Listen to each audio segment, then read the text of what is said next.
Bank of Ghana has real issues, no question, for a lot of the banks, a lot of the savings and loans, there are real issues, of self-dealing, failure to observe lending limits, or Bank of Ghana's lending guidelines and all of that. There were a lot of problems, no question about it, But I think that the approach could have been different, less destructive than we have today, and will be informed by a lot of scientific analysis. I'll give you an example. If I owe Kofi 10 cedis, Kofi also owes Ama 8 cedis. Okay? And another person also owes 6 cedis, the same amount. You see, there's like a 10 cedis debt. You're adding maybe another 8 cedis debt. You're adding another 6 cedis debt.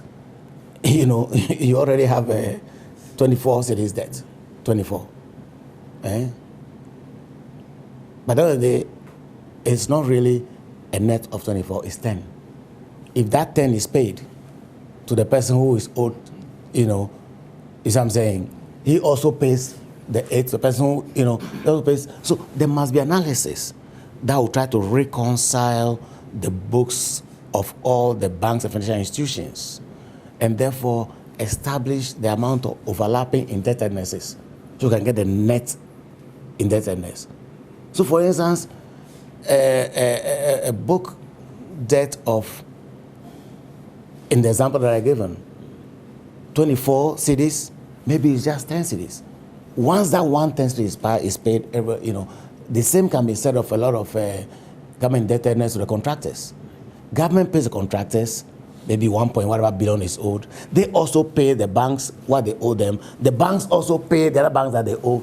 The problem may not be as big as it is today if a lot of patience had been put in.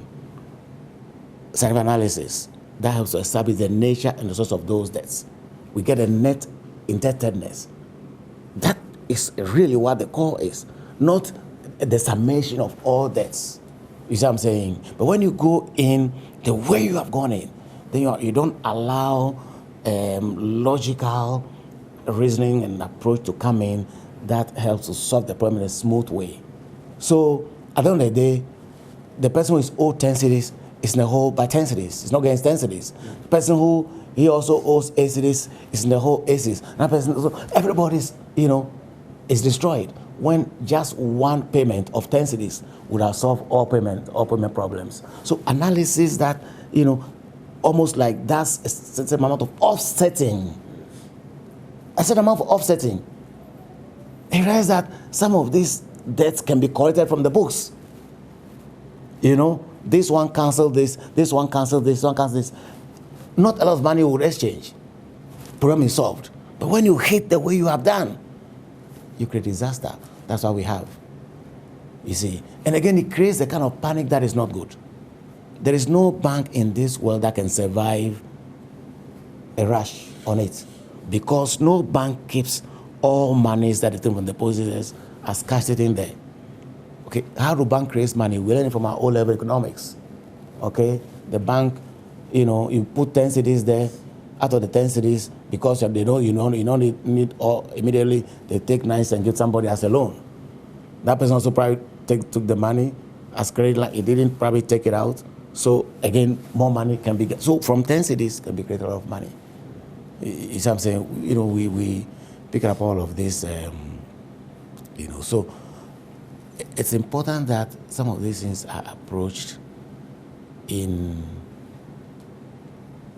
a little more patience, but of course, strict way, so that you don't create more problems than you are trying to solve.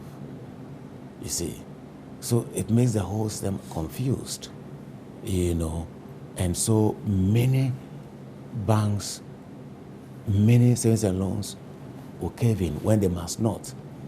Again, sometimes the set-off alone cleans up the books.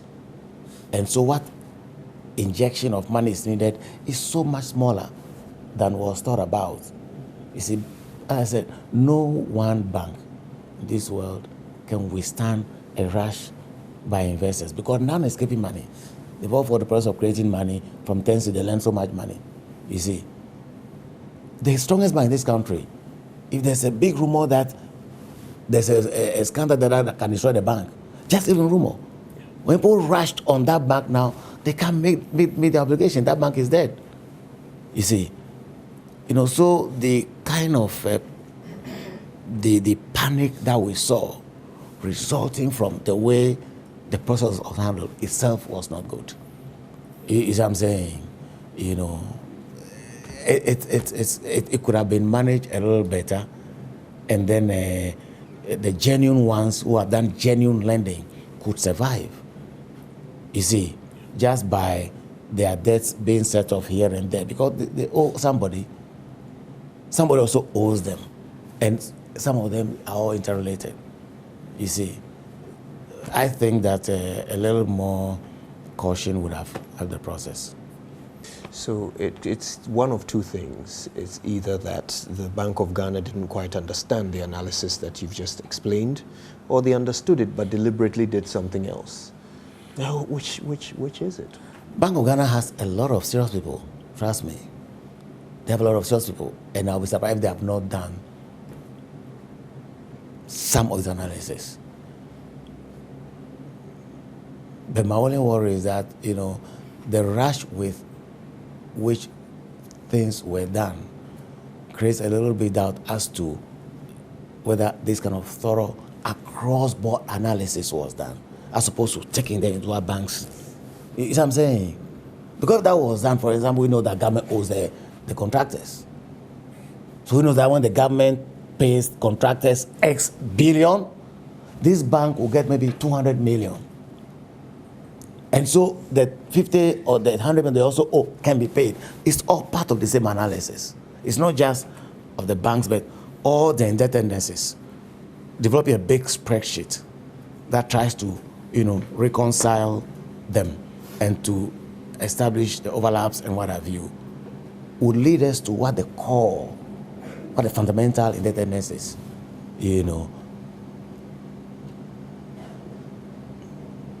It will require a bit of patience to do that. Not many months, a lot of patience though. I'm not sure what was done, but I am saying that I believe that if something like that was done, okay, the problem would have turned out to be much smaller than it is. There are some that will cave in, not because they did anything bad, but because others did bad things. And in any case, as I said, maybe the set-off could save some of those banks. Just set off. A lot of, could save a lot of those. You see. And then you get what the net indebtedness is. Like I've demonstrated hypothetically with the 10 cedis initial, borrow and all of that. You see. But Bank of Ghana, no question in my mind, experienced people, they know all these things. They understand these things better than I do. I just try to stretch my imagination, as I always do, to try to understand phenomena. And I try to hypothesize and, I believe they understand. Whether they do it, I'm not sure about that. Because I believe if it is done, we would have had a less confused situation on our hands and avoided the kind of crisis that we find ourselves in, And I don't think it's another problem yet, you see, but I'm saying that it could have been approached in a more organized manner. You all remember the American debt crisis of 2007. Maybe they also went in that same rush.